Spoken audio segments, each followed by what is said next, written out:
সুপ্রিয় দর্শক, আমি তাজওয়ার মাহমিদ স্বাগত জানাচ্ছি আজকের সম্পাদকীয়তে। নারী বিষয়ক সংস্কার কমিশনের প্রস্তাবের বিরোধিতা করে মহাসমাবেশ করেছে হেফাজতে ইসলাম, যেখানে একাত্মতা পোষণ করে উপস্থিত ছিলেন এনসিপি নেতা হাসনাত আবদুল্লাহ। জাতীয় ঐক্যমত্য কমিশনের সঙ্গে ৩ দিন আলোচনা হলেও সংবিধান ও নির্বাচন ব্যবস্থা সংস্কার কমিশনের মৌলিক পরিবর্তনের বেশ কিছু সুপারিশের বিষয়ে একমত হয়নি বিএনপি। সংস্কার যখন আগামী রাজনীতির গতিপথের নির্ধারক, সে সময় রাজনৈতিক দলগুলোর সংস্কার প্রশ্নে দ্বিমত এবং বিরোধিতা দেশকে কোন দিকে নিয়ে যাচ্ছে, প্রাসঙ্গিক বিষয় নিয়ে আজকের সম্পাদকীয় সংস্কার ও বিরোধিতার রাজনীতি। আর এ নিয়ে আলোচনার জন্য স্টুডিওতে উপস্থিত আছেন আব্দুল হান্নান মাসুদ, সিনিয়র যুগ্ম মুখ্য সমন্বয়ক, জাতীয় নাগরিক পার্টি, এবং হাবিবুর রহমান হাবিব, বিএনপি চেয়ারপারসনের উপদেষ্টা। দর্শক, আপনারাও এই আলোচনায় অংশ নিতে পারেন, এজন্য আপনাদের ফোন করতে হবে টেলিভিশনে দেখানো নাম্বারে, এছাড়া ফেসবুকের মাধ্যমে আপনাদের মন্তব্য পাঠাতে পারেন আমাদেরকে। আলোচনার শুরুতে জানিয়ে দেবো এখনকার প্রধান শিরোনামগুলো। নারী কমিশন বাতিল ও শাপলা চত্বরে গণহত্যার বিচার চায় হেফাজত। 4 দাবিতে সৌরার দিতে মহাসমাবেশ। করিডোরের নামে দেশকে যুদ্ধক্ষেত্র না বানানোর আহ্বান। জনগণের সম্মতি ছাড়াই বাংলাদেশ যুদ্ধে জড়িয়ে পড়ছে কিনা প্রশ্ন বিএনপি নেতা হাফিজের। মানবিক করিডোরের সিদ্ধান্ত থেকে না সরলে আন্দোলনের হুঁশিয়ারি গণ অধিকার পরিষদের।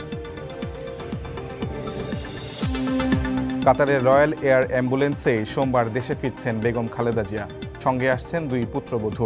নেতাকর্মীদের সুশৃঙ্খলভাবে অভ্যর্থনা জানানোর নির্দেশ মির্জা ফখরুলের।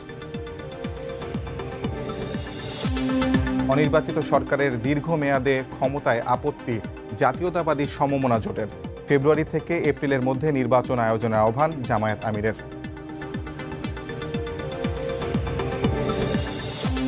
বেশি শর্ত দিলে আইএমএফ এর ঋণ নাও নিতে পারে বাংলাদেশ, জানালেন বিশেষ সহকারী। গ্যাসের দামের সঙ্গে বাড়ছে উৎপাদন খরচও।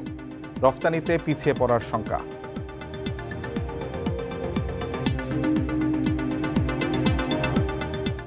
আমরা আলোচনায় আসতে চাই প্রথমে আব্দুল হান্নান মাসুদ, সিনিয়র যুগ্ম মুখ্য সমন্বয়ক, জাতীয় নাগরিক পার্টির।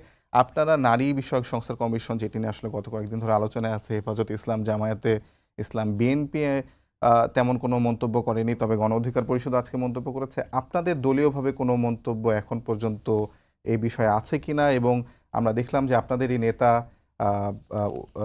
হাসনাত আবদুল্লাহ, তিনি সেখানে গিয়েছেন, মুখ্য সংগঠক আপনাদের দলের। হেফাজতের যে অবস্থান, সেটা কি আপনাদের অবস্থান কিনা, সে বিষয়ে একটু জানতে চাচ্ছি। ধন্যবাদ। দেখেন যে নারী সংস্কার কমিশন অনেকগুলো প্রস্তাব দিয়েছে, যে প্রস্তাবের বিরোধিতা অনেক রাজনৈতিক দল করেছে, ইসলামিক দলগুলো সামনে থেকে করেছে। সকল ইসলামিক দল একসাথে এক মঞ্চে উঠেও এর প্রতিবাদ করেছে। সেই জায়গা থেকে আসলে আমরা বলছি যে আমাদের রাজনীতি মধ্যমপন্থী রাজনীতি, সেন্ট্রিস্ট পলিটিক্স।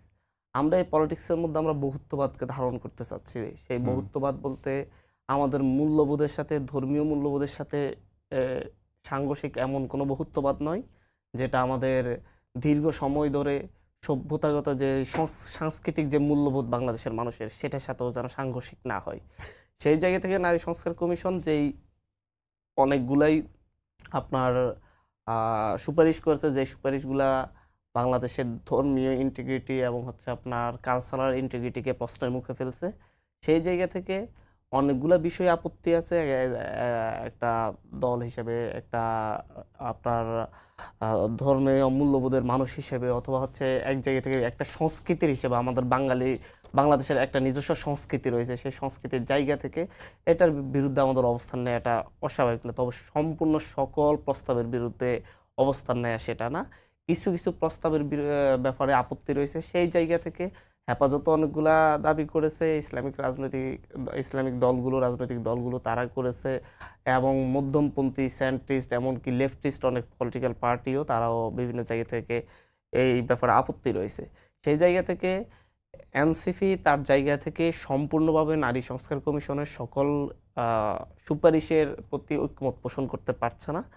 কারণ এনসিপি মনে করে এদেশের ঐক্য টিকে রাখতে হলে এদেশের মানুষকে ঐক্যবদ্ধ রাখতে হলে, তাহলে সকল ধর্মীয় মূল্যবোধকে, আপনার কালচারাল ইন্টিগ্রিটি এবং আপনার রিলিজিয়াস ইন্টিগ্রিটি, এটাকে অবশ্যই সমুন্নত রাখতে হবে। এটার সাথে সাংঘর্ষিক হয় এমন কোনো কাজ করা যাবে না। আপনার দলীয়ভাবে কোনো অবস্থান তো এখনো প্রকাশ করেননি। সেক্ষেত্রে হাসনাত আবদুল্লাহ যে আজকে হেফাজতের মহাসমাবেশে গেলেন, সেটি কি তার ব্যক্তিগত ক্যাপাসিটিতে গেছেন, নাকি জাতীয় নাগরিক পার্টির পক্ষ থেকে তিনি প্রতিনিধি হিসেবে গেছেন? দেখেন যে হচ্ছে আমরা এখানে প্রতিনিধি হিসেবে পাঠাইনি, আবার হচ্ছে আমরা এটাও বলছি না যে হচ্ছে উনি ওনার কোনো ব্যক্তি দলীয় পোস্ট হোল্ড করলে অবশ্যই তিনি যাই করবেন সেটা অবশ্যই দলের দলীয় জায়গা থেকে অবশ্যই জবাব দিতে হবে।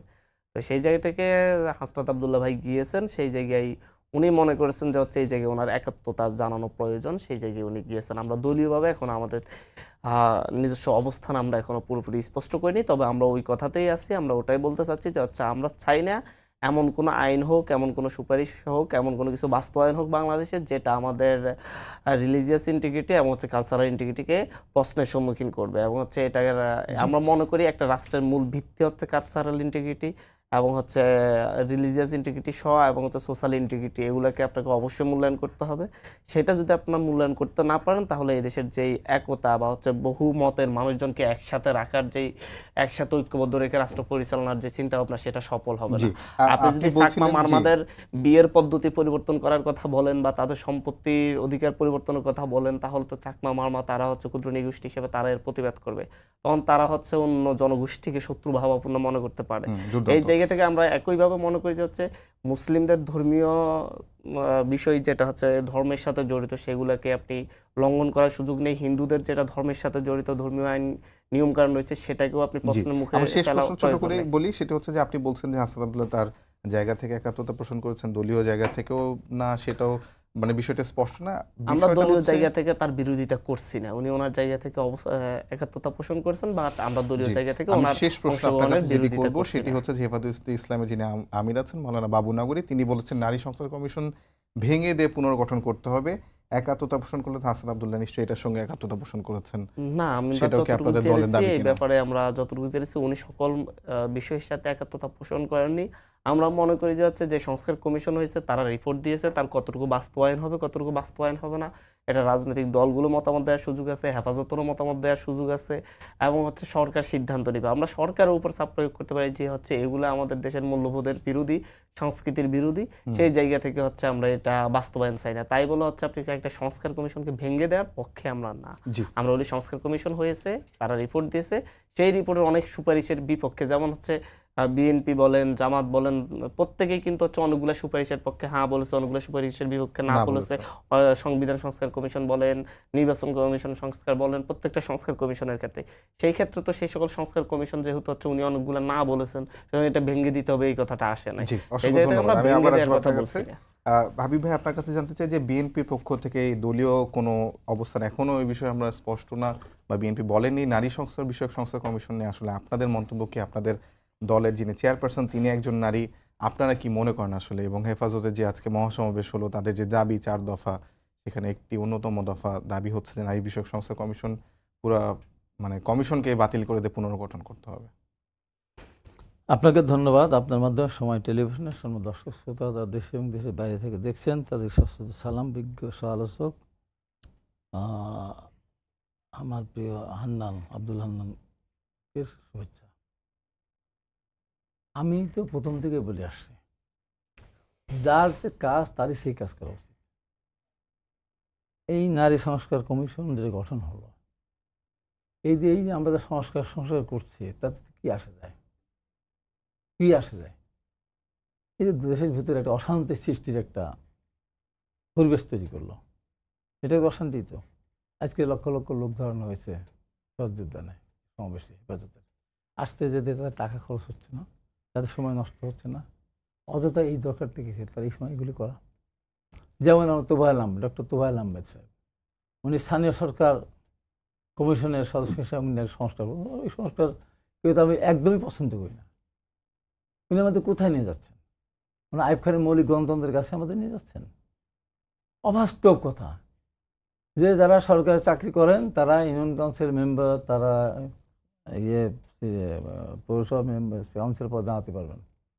পাশাপাশি বললেন যে সরাসরি ভোটে আর চেয়ারম্যান মেয়র এগুলি হবে না। আইয়ুব খানের মৌলিক গণতন্ত্র সেখানে ফিরে যাবে এত বছর পর। এই সমস্ত সংস্কার কোনো দরকার আছে? এই আলগা মাতব্বরি করতে গিয়ে দেশটাকে রসতলের দিকে নিয়ে যাচ্ছে। সংস্কার চাইলে খালি সংস্কার, আবার সংস্কার, এইগুলি সংস্কার মানুষের পেটে ভাত আসবে? বাস্তবতা আসতেও আজকে আমি আমার ঈশ্বরদী বাড়ি, আমার ঈশ্বরদী হাজার হাজার মানুষ লিচু চাষের সাথে জড়িত, কোটি কোটি টাকার লিচু সারা বাংলাদেশে যায়, আমরা খাই সে ফলটা, আপনারা খান। কোনো গাছের লিচু ধরে নাই। কই ওই যে সংসার করে বেড়াচ্ছে যারা, একদিন তো বলেনি কথাটা, যে শত শত হাজার হাজার চাষি এই বঞ্চিত হয়েছে, কোনো ফল ধরে নাই, লিচু ধরে নাই। দুই একটা গাছের দু একটা, তো আমার কাছেও একটু ধরে নাই। মানে কারণটা কি? এটা কারণটা আমরা জানি না। এখন এই সংঘর্ষ কোথায়? এখন সংঘর্ষ কি আমি বুঝি না। তার কারণ আমাদের এই দেশে যে স্প্রেগুলি করা হয়, এই লিচুর সময় স্প্রে করা পোকার হাতে রক্ষা করার জন্য, সব ভারত থেকে আসে। তো এখন সেখানকার কোনো হয়তো এমন হয়তো মেডিসিন দ্বারা দিয়েছে যে 1 বছর ধরে, 2 বছর ধরবে না, বা প্রথম 2-3 বছর ভালো ধরবে, তারপর অকেজ হয়ে যাবে, হতে পারে। এবার গত বছর, আগের বছর তারা এমন স্প্রে, মানে এমন ওষুধ দিয়েছিল, তারা সমস্ত লিচু নষ্ট হয়ে গেছিল। সর্বকালের সবচেয়ে বেশি লিচু ধরেছিল গতবার আগের বার, নষ্ট হয়ে গেল। গতবার লিচুর চাষিরা হঠাৎ করে 3 দিনে সমস্ত লিচু পুড়ে গেল। এই যে শত শত কৃষক, তারা না খেয়ে থাকার মতো অবস্থা, তারা একদিন ধরেন 10 লাখ, 12 লাখ, 15 লাখ, 20 লাখ, 30 লাখ টাকা বাগান বিক্রি করতো, তার ওটা ছাড়া কোনো ইনকাম নাই। এগুলি ব্যাপারে তো কোনো কথা নাই। তা আমি বলবো যে এগুলি সরকারের কাছে আমি আহ্বান জানাচ্ছি। আমি লাইভে গিয়ে বলেছিলাম, লিচুর বাগানে গিয়ে দেখিয়ে দিয়েছি। এই দিকের ব্যাপারে সরকার নজর দেয়, এই চাষিদের জন্য ক্ষতিপূরণ দেওয়ার ব্যবস্থা করেন। আমার সংস্কার যেটা আমি বলছি, যে আমি এই জায়গায় ফিরে আসতেছি, এই যে নারী সংস্কার কমিশন যেটা হয়েছে, এই যে হেফাজত আজকে তাদের কমিশনই বাতিল করতে বলছে, তার কোথায় চলে যাচ্ছে দেশটা বলতো? আমিও দাবি করতে, তোমার আমাদের সরাই দেওয়া হোক। উনি দেশের ভিতরে মানে বিশৃঙ্খলা সৃষ্টি করার চেষ্টা করছেন। আবার উনি বলেন যে স্থানীয় সরকার নির্বাচন, ওখানে স্থানীয় প্রতিনিধি নির্বাচন করতে হবে। তার মানে কত বছর লাগবে? এই অবান্তর কিছু কথাবার্তা। আপনার রাষ্ট্রের নাম পরিবর্তন করেছেন, কি হবে রাষ্ট্রের নাম পরিবর্তন করে? এই যে বিষয়টা কি এরকম, আপনি যে সংস্থাটা পছন্দ করছেন, এটা কি মানে আপনাদের দলেরই সিনিয়র নেতা মির্জা আব্বাসের বক্তব্যের সঙ্গে অনেকটা এরকম, যে ওরা যে সংস্কার করছে, ওদের হাতে সংস্কার আমরা মেনে নেব না, আমি সেটা বলছি না, এটাকে আবার কারেকশন করব? আমি সেটা না। এই যে সমস্তগুলো আমাদের দেখুন তো সংস্কার করে দিল, যে আপনার নির্বাচন সরাসরি ভোটে হবে না, আপনার কাউন্সিলর মেম্বাররা ভোট দিয়ে চেয়ারম্যান মেয়র বানাবে। আমরা তো মানবো না, আমরা ক্ষমতা অবশ্যই বাধ্য। আমরা জনগণের ভোট নির্বাচিত হতে হবে মেয়রকে। তাহলে আপনার 9 জন মেয়র, 9 জন মেম্বার হবে, বা পৌরসভা কাউন্সিল বেশি হয় ভেদে 9 জন সর্বনিম্ন, এরপর 20 জন, 30 জন, 40 জন, 50 জন পর্যন্ত হয়। ঢাকা সিটি কর্পোরেশন প্রায় 100-র উপরে। এখন 9 জন মেম্বার হবে, সেই 9 মেম্বার 2 নারী মেম্বার, এরা দিয়ে আপনি চেয়ারম্যান বানাবে, টাকা দিয়ে বেচা কিনা হবে। যেমন আমরা জেলা পরিষদ দেখলাম, মৌলিক গণতন্ত্র ফিরে এসেছে, আইয়ুব খান খুশি হয়েছে, খান খুশি হয়েছে, আইয়ুব খান খুশি হয়েছে। টাকার খেলা দেখলাম আওয়ামী লীগ নিজেদের মধ্যে, কিন্তু এই যে উপজেলা, এই যে স্থানীয় সরকার নির্বাচন, জেলা পরিষদ চেয়ারম্যান নির্বাচন হলো, সদস্য পর্যন্ত, চেয়ারম্যান সদস্য পর্যন্ত লক্ষ লক্ষ টাকার খেলা চলেছে। তো কোথায় নিয়ে যাচ্ছে দেশটাকে? ওই সংস্কৃতি আমরা গেলে আমরা এটা মানবো? আমরা কি আবার দেশকে পিছিয়ে দেবো? এই প্রসঙ্গে আমি আব্দুল হান্নান মাসুদকে একটা প্রশ্ন করতে চাই, যে এই সংস্কারগুলো, এই যে লক্ষ লক্ষ টাকার খেলায় যে স্থানীয় সরকারের প্রতিনিধি নির্বাচিত হতে পারে, সংস্কার কমিশনের সুপারিশে সেরকমই আসলে ইঙ্গিত আছে। আবার অনেকে উনি বলছেন যে লিচুও ধরছে না সংস্কার কমিশনের কারণে। মানে এই বিষয়গুলো আসলে আপনারা কিভাবে দেখছেন? সংস্কার কমিশনের কারণে ধরছে না, সংস্কারের কারণে যে বিদেশ থেকে সরকারের স্বাভাবিক কার্যক্রম যেগুলো বাধাগ্রস্ত হচ্ছে, তার কারণে মানে দৈনন্দিন জীবনে, কৃষকের জীবনে, আমাদের জীবনে অনেক ধরনের ক্ষতি হচ্ছে। বিষয়টা কিভাবে দেখছেন? না, আমি আসলে সংস্কারের কারণে দৈনন্দিন জীবনে ক্ষতিগ্রস্ত হচ্ছে, ওনারা তো রাস্তাঘাটে এসে বা কোনো কাজে, সরকারের কোনো কাজে বাধা সৃষ্টি করছে না। সংস্কার কমিশনগুলো গঠিত হয়েছে, তারা বিভিন্ন সুপারিশ দিচ্ছে। যেমন ভাই যে ব্যাপারটা বললো যে হচ্ছে ইউনিয়ন পরিষদে মেম্বাররাই নির্বাচন করবে, কে চেয়ারম্যান হবে, সেটার বিরোধী আমিও, আমাদের দলও সেটার বিপক্ষে মতামত দিয়েছে। কারণ সেই জায়গা থেকে হচ্ছে আমি এজন্য বলবো না যে এই সংস্কারটা প্রয়োজন নেই। সংস্কার কমিশনের যারা আছে তারা কিছু সুপারিশ করবে, সেই সুপারিশ থেকে কোনটা আমাদের দেশের জন্য মঙ্গলজনক হবে সেটা আমরা রাজনৈতিক দল, রাজনৈতিক নেতারা, কর্মীরা আমরা ঠিক করে দিব, সেই অনুযায়ী সংস্কারটা হবে। তো সেই জায়গা থেকে আমাদের বিভিন্ন দলের মধ্যেও মত পার্থক্য থাকবে। কোনো বিষয় আমার কাছে মনে হবে ভালো, কোনো বিষয় আমার কাছে যেটা মনে হবে যে প্রয়োজন, সেটা বিএনপির কাছে মনে হতে পারে যে প্রয়োজন না। তখন সেটা নিয়েই আমাদের এখানে তর্ক বিতর্ক হবে, যে হচ্ছে না আমরা এটা এই জন্য মনে করছি প্রয়োজন, হাবিব ভাইরা বলবেন যে হচ্ছে না এটা এই কারণে মনে করছি প্রয়োজন না। তাহলে হচ্ছে একটা বিষয় মানুষের কাছে মেসেজ যাবে যে হচ্ছে আসলে প্রয়োজন কোনটা, কোনটা প্রয়োজন না। সেটা অনুযায়ী কিন্তু মানুষ আগামী ব্যালট বাক্সে ভোট দিবে, হচ্ছে আসলে এরা এটার বিরুদ্ধে অবস্থান নিয়েছে, এরা পক্ষে অবস্থান নিয়েছে। তো সেই জায়গা থেকেই আমার স্পষ্টত বক্তব্য হচ্ছে যে সংস্কার কমিশনগুলো হয়েছে, তারা রিপোর্ট দিবে, সেই রিপোর্টের আলোকে একটা সংস্কার হবে, ন্যূনতম সংস্কার, আমরা যেটাকে মৌলিক সংস্কার বলি, যেটা না হলেই না, সেই সংস্কারটা হবে। বাকি সংস্কারগুলো কি সরকার করবে নাকি করবে না, পরবর্তী নির্বাচিত সরকার তারা সিদ্ধান্ত নেবে। বাট যে মৌলিক সংস্কারগুলোর ব্যাপারে আপনার এই কিছুক্ষণ আগে যেই আপনি শুরু করতে পড়লেন যে হচ্ছে নির্বাচন কমিশন সংস্কারের এবং হচ্ছে আপনার নির্বাচন ব্যবস্থা সংস্কারের এবং হচ্ছে আরো এই সংবিধান সংস্কারের অনেকগুলা বিষয়ে বিএনপি ঐক্যমতে আসতেছে না। অথচ বাংলাদেশের এই দীর্ঘ 54 বছর যতগুলা সংকট তৈরি হয়েছে প্রত্যেকটা সংকটের পিছনেই ছিল হচ্ছে নির্বাচন ব্যবস্থা, প্রত্যেকটা সংকটের পিছনেই ছিল হচ্ছে নির্বাচনে কারচুপি করে ক্ষমতায় থাকার অপচেষ্টা।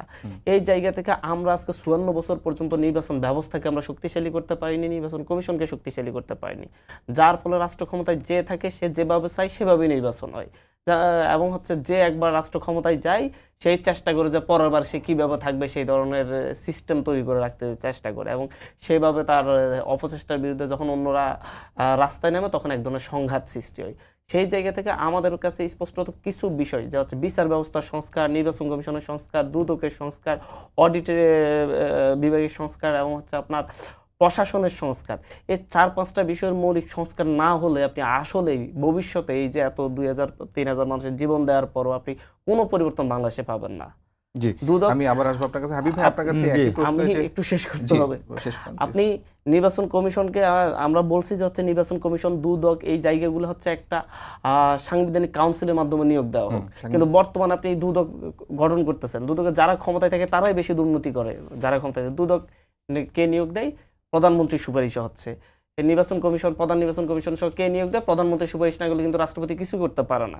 সেই জায়গা থেকে আমরা একটা প্রধানমন্ত্রী, রাষ্ট্রপতি, বিরোধী দলীয় নেত্রী সহ এবং হচ্ছে বিভিন্ন ব্যক্তিবর্গকে নিয়ে আমরা একটা 9 সদস্যের একটা যেই প্রস্তাবনা দিয়েছে সেই প্রস্তাবনার সাথে আমরা একমত পোষণ করেছি যে সাংবিধানিক কাউন্সিলের ভিত্তিতেই এই সাংবিধানিক পোস্টগুলোর নিয়োগ হবে, যাতে করে একপাক্ষিক না হয়। কিন্তু সেই জায়গায় যদি আপনি বিরোধিতা করেন তাহলে তো যেই লাও সেই কদুর হয়ে গেল। হাবিব ভাই, একই প্রশ্ন আপনার কাছে, যেটি হান্নান মাসুদ বলছিল যে সাংবিধানিক কাউন্সিলের যে বিষয়টি, সেটি তো সম্ভবত বিএনপি দ্বিমত পোষণ করেছে।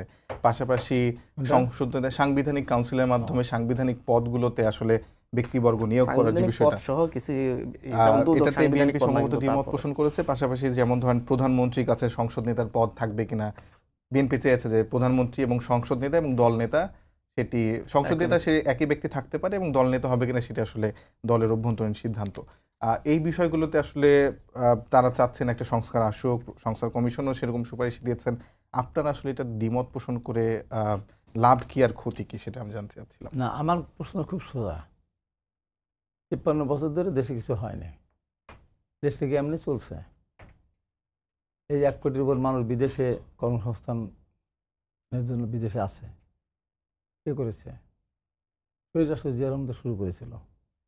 এই যে 3 কোটি মানুষ গার্মেন্টস শিল্পের সাথে জড়িত, কে করেছিল? শহীদ জিয়া রহমান করে গিয়েছিল। এই যে ইরিগেশন, আধুনিক ইরিগেশন যে স্যার, কে শুরু করেছে? জিয়া রহমান করেছিল, কলকাতা থেকে শুরু করে।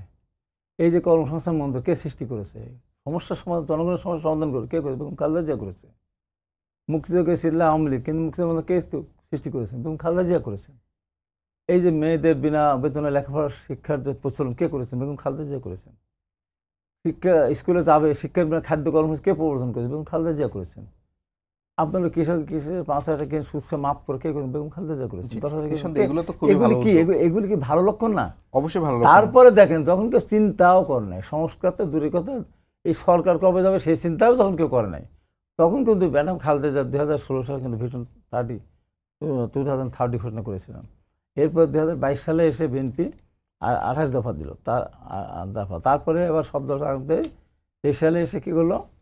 31 দফা দিল। ওটা কি ওইটা যদি বাস্তবায়ন করা যায় আর কিছু দরকার নেই। কিন্তু এটা আমি বলি নিঃসন্দেহে এগুলো ভালো উদ্যোগ। না, ভালো উদ্যোগ আপনি কি করবেন? আপনি 100টা প্রস্তাব তো দরকার নাই। আপনি একটা দিনের সিদ্ধান্ত নেবেন, আপনি চুরি করবেন না, আপনি মিথ্যা কথা বলবেন না। কিন্তু একই সঙ্গে আমরা তো দেখেছি যে দলের প্রধান, সরকার প্রধান এবং সংসদ নেতা হওয়ার পাশে হয়েছিলেন শেখ হাসিনা। সেই পরিণতি তো আমরা দেখেছি। খারাপ করেছে বলেই, খারাপ করেছে বলে যে আমাদের তো পরিষ্কার, আমাদের একটি ধরনের পরিষ্কার জিনিস আছে। প্রথম কি আছে, এর সরেছে হওয়ার কোনো সুযোগ নেই। প্রধানমন্ত্রীর সাথে রাষ্ট্রপতির ক্ষমতার ভারসাম্য, এটা আমরা করেছি, আমাদের একটি দলের মধ্যে আছে। আমরা বলেছি পরপর 2বার বেশি কেউ প্রধানমন্ত্রী হতে পারবে না। 5 বছর পর নির্বাচন হবে, নিরপেক্ষ তত্ত্বাবধায়ক অধীনে, কারো দিক ওদিকে যাওয়ার কোনো সুযোগ নেই। খারাপ কাজ করে 5 বছর লাথি দিয়ে বের করে দেবে, ভোট দেবে না তাদেরকে। তারপরে আপনার জুডিশিয়াল সুপ্রিম কাউন্সিল করেছে, বিচারে ইচ্ছা করলে সংসদে গিয়ে কাকে বানাবে, কাকে বানাবে না, পারবে না। আর কি লাগে? আর কি লাগে? আর নির্বাচন কমিশন সংস্কার কথা আমি বারবার বলেছি, 3টা কাজ করেন। একটা কাজ করেন যে নির্বাচনের মাঠে যদি কেউ গন্ডগোল করে, কারো পোস্টার ছেড়ে অফিস ভেঙে ফেলে, কাউকে আহত করে, মিছিল হামলা করে, একদম যৌক্তিক প্রমাণ সহ তার প্রার্থীরা বাতিল। দ্বিতীয়ত, ভোটের দিন যদি কেউ ভোট কারচুপি করে, জোর করে সিল মারে, মানুষকে মারে ধরে আসতে না দেয়, অবৈধ টাকা দিয়ে ভোট নির্বাচিত হয়, প্রমাণ পাওয়ার সঙ্গে সঙ্গে তার প্রার্থীরা বাতিল। থার্ড, এত কিছু করে কারচুপির মধ্য দিয়ে যদি পার হয়ে যায়ও, পরে যদি তদন্তের মধ্যে যে প্রমাণিত হয় যে উনি কারচুপি করে এই করে নির্বাচিত হয়েছে, তার প্রার্থী তার সংসদে বাতিল হয়ে যাবে। দেখেন তো সোজা হয়ে চলে কিনা, সরে যাওয়ার কোনো সুযোগ আছে? জি নাই। এই যে আমি এখন অযথা, এই যে আমার ভাই যে আপনি হান্নান যেটা বললেন, হ্যাঁ, যে আমি আপনার কাছে আবার আমি শেষ করি, মানে দুর্ভোগ হয়নি আজকে যে হেফাজতে যে সমস্যা, দুর্ভোগ হয়নি, দরকার ছিল না তো এটা। এই যে অযথা একটা জিনিস নিয়ে এসে যে মানে চাপাই দিতে চাচ্ছে, দরকার কি তাদের? না দেখেন হচ্ছে তা দরকার কি? এটা যেটা গ্রহণ করতেছেন, যেটা পক্ষে গিয়েছে, এনসিপি আহ্বায়কে গিয়েছে, সেই এমন একটা জিনিস এখন তার সামনে কি দরকার? হাবিব ভাইরা খুবই সুন্দর কথা বলেন দীর্ঘদিন যাবত। আসলে 54 বছরে কিছু হয়নি আমরা সেটা বলছি না, 54 বছরে অনেক কিছু হয়েছে, কিন্তু 54 বছরে বাংলাদেশ সিঙ্গাপুর হয়নি, থাইল্যান্ড হয়নি, মালয়েশিয়া হয়নি। কারণ কি? এবং সিঙ্গাপুর, থাইল্যান্ড, মালয়েশিয়াতে 5 বছর পর পর নির্বাচন নিয়ে সংঘাত হয় না। কারণ কি? কারণ হচ্ছে বাংলাদেশে আপনি না দুর্নীতি বন্ধ করতে পেরেছেন 54 বছরে, না আপনি সেখানে নির্বাচন ব্যবস্থার একটা স্থায়ী সমাধান দিতে পেরেছেন। আপনার এই আইনগুলো এখনো আছে। ভাই যে কথাগুলো বললো যে হচ্ছে হ্যাঁ প্রার্থিতা বাতিল করেন, পোস্টার সিটলে ইয়া করেন, আপনার এই জিতে আসলেও কারচুপির কারণে পরবর্তীতে মামলায় যদি বিজয় হয় তাহলে হচ্ছে তারপর সংসদ সদস্য পদ বাতিল করেন, কিন্তু বাস্তব হচ্ছে। কারণ আপনি যে নির্বাচন কমিশনটা নিয়োগ দিচ্ছেন, সেই নির্বাচন কমিশনটা তো আপনি নিজেই নিয়োগ দিচ্ছেন, নিজের পছন্দ নিয়োগ দিচ্ছেন। শেখ হাসিনা একটা আইন করে দিয়েছে, সেই আইনের মাধ্যমে শেখ হাসিনার পছন্দ ছাড়া কেউ নিয়োগ পেতে পারে না। এবং পরবর্তী প্রধানমন্ত্রী যে হবে সেও হচ্ছে একই রকম করবে। এই যে আমরা দেখতে পাচ্ছি যে হচ্ছে বর্তমান নির্বাচন কমিশন, যেটা এই অন্তর্বর্তীকালীন সরকারের সময় হয়েছে, সে চাইছে কোন একটা পক্ষে অবস্থান নেওয়ার জন্য সে নিতে পারতেছে। স্পষ্টত যে ইশরাক ভাইয়ের যে মামলাটা, এই মামলাটা যখন হচ্ছে রাষ্ট্র নির্বাচন কমিশনকে বিবাদী করে যে মামলাটা হয়েছে, সেই মামলায় নির্বাচন কমিশন লড়াই করে নাই। ইশরাক ভাই একটা রায় নিয়ে আসলো, এরপর সেই রায়ের পরে আপিল না করে আইন মন্ত্রণালয়ের কোনো ইয়া না নিয়ে, মতামত না নিয়ে সরাসরি ইয়া করে দিল, আপনার হচ্ছে বিজ্ঞপ্তি জারি করে দিল যে হচ্ছে তাদেরকে অবশ্যই পক্ষপাত দুষ্ট মনে করছে। কারণ তারা এখন থেকে চিন্তা করতেছে পরবর্তীতে বিএনপি ক্ষমতায় আসতেছে, সুতরাং বিএনপির পক্ষে, বিএনপির একজন প্রার্থীর বিপক্ষে আমি অবস্থান নিয়ে এখন আমি আপিল করব না, আমি তার বিরুদ্ধে কোর্টে লড়বো না। তো এইরকম নির্বাচন কমিশনের আইন কানুন সিস্টেম নিয়োগ প্রক্রিয়া যদি এমনই হয়, তাহলে আপনি কিভাবে সামনের দিকে আপনি হচ্ছে আরেকটা পরের 5 বছর পরে যে নির্বাচনটা হবে, সেই নির্বাচনটা সুষ্ঠু হবে বলে আপনি গড়ে তুলতে পারেন। প্রধান উপদেষ্টা আপনাদের নিয়োগ করা, দুজন উপদেষ্টা আপনাদের ভাই ব্রাদার বন্ধু বান্ধব, তারপরে নির্বাচন কমিশনে কিভাবে এরকম? আজকে আমি এই জায়গায় কথা বলছি যে হচ্ছে কারণ সেই ধরনের কোন ধরনের স্ট্রাকচার বাংলাদেশকে তৈরি করতে দেওয়া হয়নি। 31 দফার মধ্যে ছিল হচ্ছে পরপর দুইবারের বেশি প্রধানমন্ত্রী হতে পারবে না, কিন্তু এখন নির্বাচন কমিশন সংস্কারের এখন সংস্কারের রিপোর্টে সেখানে বলা হয়েছে যে একবার গ্যাপ দিয়ে পরে আবার 2বার হতে পারবে। তার মানে আপনি একবার গ্যাপ দিয়ে 4বার হতে পারতেছেন, 6বার হতে পারতেছেন, 8বার হতে পারতেছেন, তাহলে তো আপনি একই পক্ষে রয়ে গেলেন। আমরা বলছি যে হচ্ছে প্রধানমন্ত্রী যে হবে সে যেন হচ্ছে দলের প্রধান না থাকে, একই সাথে দলের প্রধান, সংসদ প্রধান, সরকার প্রধান যখন এক হয়ে যায় তখন দল সরকার সব একাকার হয়ে যায়, যার ফলে হচ্ছে প্রশাসন কখনো মানে কাজই করতে পারে না।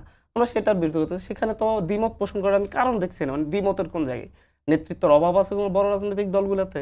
কেন একজন প্রধানমন্ত্রী হলে আরেকজনকে দলের দায়িত্ব নিতে পারে না? আমাদের পার্শ্ববর্তী দেশ বিজেপি তো নিচ্ছে। বাংলাদেশ সেই আইনটা হলো সমস্যা কি? মেইনলি বাংলাদেশে 54 বছরে অনেক কিছু হয়েছে। আমি কচ্ছপের গতিতে চলবো নাকি হচ্ছে আমি খরগোশের গতিতে চলবো, সেই সিদ্ধান্ত নেওয়ার দায়িত্ব হচ্ছে এখন রাজনৈতিক দলগুলো। যদি কচ্ছপের গতিতে চলাটাকে যদি বলে যে আমার সফলতা, তাহলে কোনোদিন আপনি হচ্ছে খরগোশের গতিতে চলতে পারবেন না। আপনাকে চিন্তা করতে হবে যে আমি সীতা হরিণের গতিতে চলবো, তাহলে অন্তত খরগোশের গতিতে হলো আপনি চলতে পারবেন। কারণ আমাদের পরবর্তী স্বাধীন রাষ্ট্রগুলা কোন পর্যায়ে চলে গেছে, আমাদের দেশের 1 কোটি প্রবাসী, সেই মেজর জিয়া যেটা শুরু করে দিয়ে গেছেন, সে 1 কোটি প্রবাসী এখন বিদেশের থেকে না, দেশের বায়ু পানি বাতাস কিছু গ্রহণ না করে তারা দেশের জন্য ইনকাম করতেছে, দেশে টাকা পাঠাচ্ছে, কিন্তু তারপরে এই দেশের উন্নতি হচ্ছে না। তারপরে আমি বলি যে এই প্রবাসীরা আরো কিছু প্রশ্ন আছে, প্রবাসীরা যদি টাকা না পাঠাতো আর গার্মেন্টস শিল্প যদি দেশে না থাকতো, তো না খেয়ে মরতো, সিংহ ভারত দূরের কথা। না খেয়ে মরতো তো, প্রবাসীর জন্য বেঁচে আছে। আর গার্মেন্টসের জন্য এদেশের মানুষ রাস্তায় এখনো মিছিল ওইভাবে আসে না, ওটা বেতনের দাবিতে করে, রাস্তায় মানে মিছিলের পর মিছিলের শহর পরিণত। এখন আপনি আসেন, দলীয় সরকারের অধীনে যদি নির্বাচন না হয়, ওই নির্বাচন কমিশন করার কিছু নাই। বিগত দিনে সমস্যা দলীয় সরকার অধীনে নির্বাচন হয়েছে এবং সংসদ সদস্য থেকে নির্বাচন করেছে, যে কারণে নির্বাচন কারচুপি হয়েছে। এখন যখন কোনো দল রাষ্ট্রের থাকবে না, তখন নির্বাচন কমিশনের কিছুই করা থাকবে না, মানুষ ভোট দেবে, আনসার লাস্টে দাঁড়িয়ে হয়ে যাবে। আরেকটা কথা, এখনো নির্বাচন কমিশন পক্ষপাত নির্বাচন পক্ষপাতির ব্যাপার না, যে নির্বাচনটা যেটা ওইটাকে নির্বাচন হয়েছে 2008 সালেও তো নিরপেক্ষ সরকার ছিল, তারপর তো নির্বাচন কারচুপি করে আওয়ামী লীগকে ক্ষমতায় দিয়ে দিয়েছিল। ওটা তো সেনাবাহিনী করেছে, ওটা তাহলে তো নির্বাচন কমিশন হয়নি, নির্বাচন সেনাবাহিনী করতে পারতেছে না, কারণ যে নিয়োগ দিচ্ছে তার সাথে করেছিল। ম্যাডাম খালেদার কাছে প্রস্তাব দিয়েছিলেন যে আমরা যা করেছি ভুল করেছি, আমাদের আপনাদের ক্ষমতা চান, তাহলে আমাদের এই ব্যাপার নিয়ে কোনই করুন, আইনে পরিণত করুন। বলছে না, শেখ হাসিনা বলেছে আমি করে দেবো, সে সবগুলো মেনে নিয়েছে। সেটা কার সুবিধার ষড়যন্ত্রের একটা ব্যাপার ছিল। আমার কথা হলো প্রকৃত নির্বাচন দলীয় সরকার ক্ষমতা না থাকলে এবং সংসদ সদস্য থাকা অবস্থায় নির্বাচন না করে, তাহলে এখানে আপনার করার কারচুপি করার সুযোগ নেই। আর তৃতীয়ত কথা আমি বলছি, এটা 1-2 নাম বাদ দিয়ে বলতে, এমন কোন দল আছে তারা বলুক যে আমরা 3 বছর পর রাষ্ট্রীয় ক্ষমতা যাবই, 4 বছর পর রাষ্ট্রীয় ক্ষমতা যাবই, গিয়ে আমরা এমন একটা আইন প্রণয়ন করবো যেটা বাংলাদেশ, সিঙ্গাপুর কেন, আমরা কুয়েতের চেয়ে আমরা আগায় যাবো। বলুক একটা দল আছে কিনা? কবে যাবে তারা? কোন দল? সে দল কে? এই যে একটা ইয়ের ভেতরে এই আজকে 8-9 মাস হয়ে গেল, 8-9 মাসে কি আমরা ওই কচ্ছপের গতিতে আগাচ্ছি না ভাল্লুকের গতিতে আগাচ্ছি, না সিংহের গতিতে আগাচ্ছি, কোনটা বলেন? এইভাবে যে সর্বনাশ যেটা হচ্ছে, বিনা নির্বাচনের কাজ সর্বনাশ যেটা হচ্ছে, আজকে সমস্ত শিক্ষা প্রতিষ্ঠান ধ্বংস হয়ে গেছে, কেউ কলেজে যায় না ঠিক মতো। এই যে বিগত সরকার যেটা করে গেছে, আমি তো শিক্ষা ব্যবস্থা খুবই কাছাকাছি থেকে দেখছি, এমন অবস্থা করে গেছে, অনার্স খুলে গেছে, টিচার আছে অনার্স, ছাত্র নাই, ধ্বংস হয়ে গেছে শিক্ষা ব্যবস্থা। শিক্ষকের ক্লাসে আসে না, ছাত্র আসবে কোথার থেকে? তারপরে এখন ছাত্রের ক্লাসে যায় না, এরা কথায় কথায় চলে যাচ্ছে রাস্তায়, কথায় কথায় টিএনএর অফিসে যাচ্ছে, কথায় কথায় ডিসির কাছে যাচ্ছে। এই যে সংস্কৃতি চলছে, যতদিন একটা নির্বাচন সরকার না আসবে, এটা চলতেই থাকবে, চলতে হতে এমন একটা জায়গায় গিয়ে আমরা দাঁড়াবো যখন কুল কেনার আমরা খুঁজে পাবো না। এইদিকে আমরা বলবেন, সেটা হচ্ছে আব্দুল হান্নান মাসুদ যেটা বলছিল, একবার বাদ দিয়ে একবার যদি প্রধানমন্ত্রী হওয়ার একবার না, পরপর হতে পারবেন। একটা আমাদের তারেক রহমানের কথাই ধরি, কারণ 60-এর কোটায় 2 বার যা 70 বছর, 5 বছর বাদে 75 বছর, তারপরে আর 2 বার হওয়ার সুযোগ আছে, তার আছে সুযোগ? তাহলে মেনে নিতে সমস্যা কোথায়? সুযোগ নাই তো। আমার যেটা আমার দরকারই নাই। এখন যে সংস্কার কমিশনগুলো দেবেন অযথা কিছু কিছু সংস্কার, যেমন গণপ্রজাতন্ত্রী বাংলাদেশ সরকার, ঠিক আছে, এইটা জনগণ প্রজাতন্ত্র কত কোটি টাকা খরচ হয় বলুন তো? পৃথিবীতে অনেক দেশ মনে করবে আরে আরেকটা দেশে জন্ম হলো, সেটার মানুষের তো 16-18 কোটি টাকা, 18 কোটি গণপ্রজাতন্ত্র, জনগণ। এরা কোন দেশ? এই যে সিল বদলানো থেকে শুরু করে তার প্রত্যেকটা এয়ারপোর্ট থেকে শুরু সব বদলাতে হবে। এই যে সমস্ত অযথা সরকার কোটি কোটি টাকা খরচ করার কোন দরকার? জনগণ আর গণপ্রজাতন্ত্রের পার্থক্যটা কি পার্থক্য কেমন আছে? এই যে অবান্তর। এখন এইটা বলতে হয় আমাকে শেষ পর্যন্ত, এই সরকারে যারা আছে, এই সরকারের 2-1 জন বাদে, একেবারে বলবো না কেউ নেই, 2-1 জন বাদে, এরা দিনের বেলায় স্বপ্নে কোনো দেখেন নাই, রাতের বেলায় গভীর ঘুমের ভিতরে স্বপ্ন দেখেন না যে দেশ পরিচালনা তারা করবে। এখন দেশ পরিচালনার দায়িত্ব পেয়ে যে যেমন মনে করতেছে সে তেমন করে যাচ্ছে, এবং এই রাজপথ আন্দোলন সংগ্রাম, দেশের স্বাধীনতা, কোনো কিছুর সাথে তাদের কোনো সম্পর্ক নাই, কোনো অবদান নেই। তারা আজকে দেশটাকে খেলা খেলা। আপনার 2 মিনিট আপনাকে সময় দিতে পারবো। আরেকটি বিষয় হচ্ছে যে আজকে কিন্তু অনেকেই বলেছেন যে যেই মানবিক করিডোর রোহিঙ্গাদের জন্য দেওয়া হয়েছে, সেটা আসলে বাংলাদেশকে যুদ্ধ পরিস্থিতির দিকে ঠেলে দিবে। সেটি যেমন হেফাজতের নেতা মামুনুল হক বলেছেন, পাশাপাশি এনায়েতুল্লাহ আব্বাসী বলেছেন। আপনার এই বিষয়ে মন্তব্য কি? দেখেন হাবিব ভাই যে কথা বলেছেন, কোনো প্রয়োজন নেই, কোনো প্রয়োজন নেই, আসলে প্রয়োজনের বিকল্প নেই। আমরা যেটা মনে করি, বাংলাদেশের মানুষ এখন মানে হচ্ছে একটা আতঙ্কে আছে। আপনি যখন রাস্তায় বের হন তখন জিজ্ঞেস করে আসলে কি বাংলাদেশের কোনো পরিবর্তন হবে, নাকি যেই লাও সেই কত থাকবে? আসলে কি কোনো চেঞ্জ আসবে? আসলে কি আবার 5 বছর পর নির্বাচন ভোট আমরা দিতে পারবো? এই যে মানুষের মধ্যে এই অনাস্থাটা এখনো কেন আছে? কারণ আপনি এই যে এই পরিবর্তনগুলোতে এখনো রাজি হচ্ছেন না। আপনি বলতেছেন যে ঠিক আছে 2 বছর পরে 2 বার প্রধানমন্ত্রী হওয়ার পরে আমার নেতা আরেকবার প্রধানমন্ত্রী হওয়ার সুযোগ পাবে না, কারণ বয়স অনেক হয়ে যাবে। ঠিক আছে, আমরা তো একই কথা বলতেছি, যেহেতু সুযোগ পাবে না, এই আইনটা মানতে সমস্যা কি? আপনার নেতা না পাবে না, আমার নেতা, আমাদের যারা আছে তারা তো পারবে, তাদের তো বয়স এখনো কম। যদি আমাদের কেউ যদি প্রধানমন্ত্রী হয়, সে 2 বার হওয়ার পরে সে তো আরো 10 বার হতে পারবে না। সে যদি 2 বার থাকার পরে 3য়-বার থাকার জন্য চেষ্টা করে, সে একবার গ্যাপ দিয়ে যদি পরেরবার যদি দলকে কুক্ষিগত করে আমিই থাকবো, না হয় আইন চেঞ্জ করতে হবে বলে, তুরস্কে হচ্ছে না, তুর্কিতে হলো না যে হচ্ছে আইন পরিবর্তন করে হোক আমার থাকতে হবে, ইয়ে করতে হবে। আসলে কথা হচ্ছে যে আমাদের সদিচ্ছার জায়গা দরকার, আমার চিন্তার একটা জায়গা দরকার যে হচ্ছে আমি কত মানুষকে ক্ষমতায়ন করব। জি যেহেতু আমার 2বার পরে আমার ইয়া থাকবে না, আপনার হচ্ছে ধরে নিলাম যে তারেক রহমান 2বার পরে আর প্রধানমন্ত্রী হতে পারতেছে না, তখন দলের আরেকটা ব্যক্তি স্বপ্ন দেখা শুরু করবে, না আমি তাহলে প্রধানমন্ত্রী হতে যাচ্ছি, সেই পরিবার আবার থেকে আসতে পারে। প্রধানমন্ত্রী হতে আবার কিন্তু পারবে। আপনার কাছে তো প্রশ্ন এই ছিল জায়গা সেগুলো থেকে- মানবিক করিডোরের আর বিষয়টাকে মানবিক করিডোরের যুদ্ধ করে ব্যাপারে আমরা পরিস্থিতিকে সরাসরি ঠেলে বলছি দিচ্ছে যে হচ্ছে এই ব্যাপারটা আসলে হচ্ছে দেশের জনগণের সিদ্ধান্তের উপর ছেড়ে দিতে হবে। এটা হোক গণভোটেও যেতে পারে অথবা হচ্ছে সকল রাজনৈতিক দলের ঐক্যমত আসতে পারে। এই জায়গা না করে সরকার একা একা সিদ্ধান্ত নিয়ে এটা বিপর্যয় ডেকে আনতে পারে। আমরা মনে করি যে হচ্ছে এই সরকারের একা একাই সিদ্ধান্ত নেওয়া উচিত না, সরকারের উচিত সকলের সাথে বসে সকলকে বিষয়টা বোঝানো। আমরা শুধু মানবিক করিডোর শুনতে পাচ্ছি, কিন্তু মানবিক করিডোরটা কেন নিচ্ছে, আমার দেশ কীভাবে উপকৃত হবে। আমি এখানে এত মানবতা দেখাতে চাই না ফিলিস্তিনের মতো, ফিলিস্তিনরা মানবতা দেখিয়েছিল এই ইসরায়েলিদের প্রতি, তারপর কি হয়েছে আমরা দেখছি।